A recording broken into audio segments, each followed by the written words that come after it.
Hi, this is Kevin from Excel Coaching. So far, we have given an overview of financial statements. But what does this all tell us about performance? How do we draw some insights from these financial data? This is where ratio analysis comes in hand.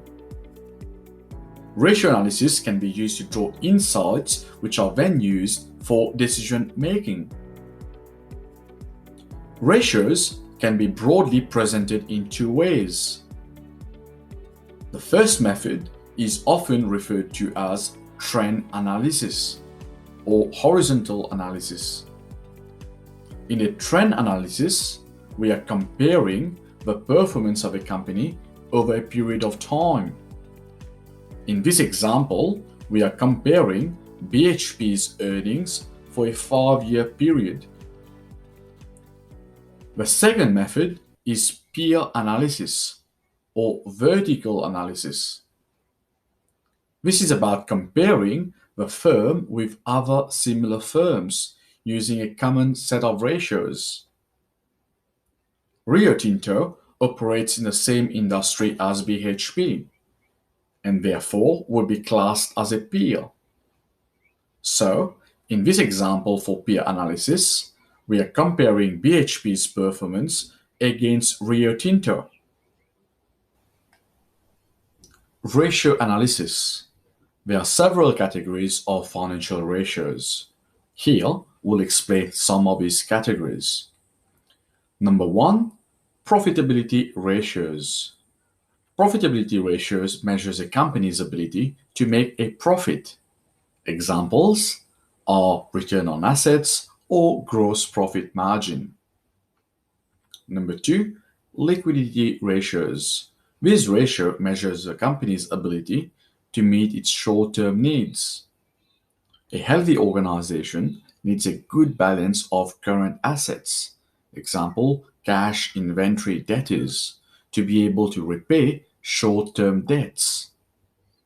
Examples are current ratios or quick asset ratios. Number 3, efficiency ratios measures an entity's overall efficiency in generating a return. Example, inventory turnover or assets turnover ratio. Leverage or capital structure measures the amount of debt in an organization. The debt to equity ratio measures leverage.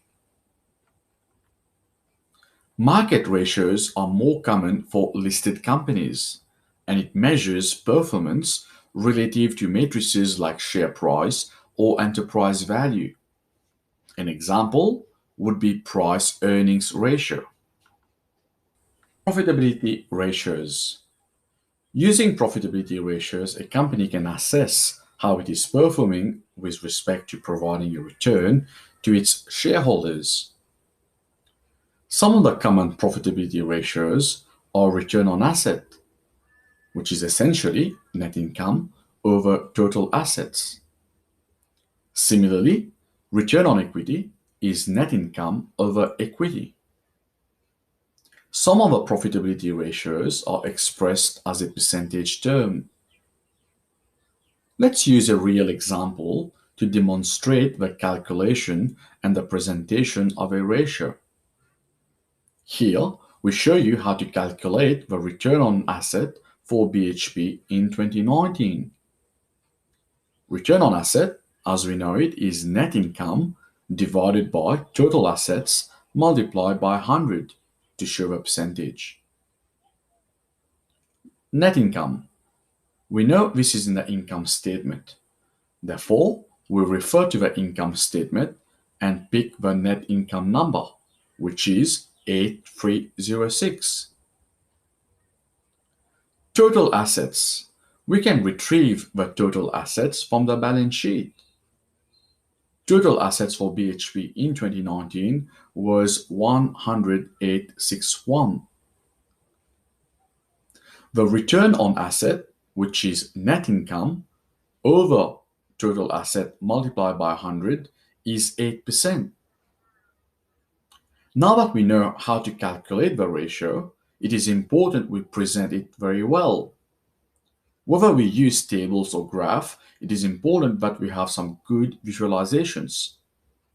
We can see from 2015 to 2019 that the return on asset improved from 2% to 8%. A good analysis will go and look further into the drivers. Is this improvement because of the uptick in commodity prices? What happened in 2016 when the return on total asset dropped by 5%? Was it as a result of some impairment, or was it a collapse in prices? Very similarly, let's work through some liquidity analysis for BHP. We know it is important for organizations to hold a healthy liquidity ratio, or current ratio in this example. This ensures that the company can repay its short-term debts. While good may differ between industries, typically a current ratio is considered to be good when it is between 1.5 to 2. Why I say it depends on the industry? It's because some businesses, example a retail store selling furniture, may hold some more inventory than a mining company. Therefore, for the retail store, which needs to have lots of stocks on display, the current ratio might be higher. Coming back to the current ratio for BHP in 2019, to calculate this, we need current assets and current liabilities. Both of these numbers are on the company's balance sheet. Current assets 23,373. Current liabilities 12,339. Current ratio is about current assets divided by current liabilities, which gives us 1.894. This means BHP has 1.89 times more current assets than current liabilities. It is a healthy position to be able to cover short-term debts. In this recording, we don't cover all ratios, but feel free to reach out with any comment or query around other ratios you may be interested in. Ratio analysis is a very powerful way to analyze trends or provide key insights into a company's performance. However, there are a few limitations to consider. Number one, ratio analysis doesn't provide many insights around non-financial measures. For example, a company's ESG performance or its strategy. Therefore, ratio analysis has to be complemented with other reviews to get a full picture of the company.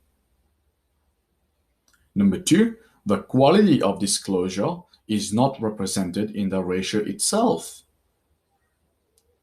For example, current ratio might have been up because of COVID, the company could not ship its final product.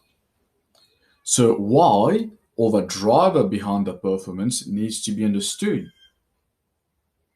Ratio analysis is predominantly based on historical financial statements, and the past performance is not always a good predictor of future performance.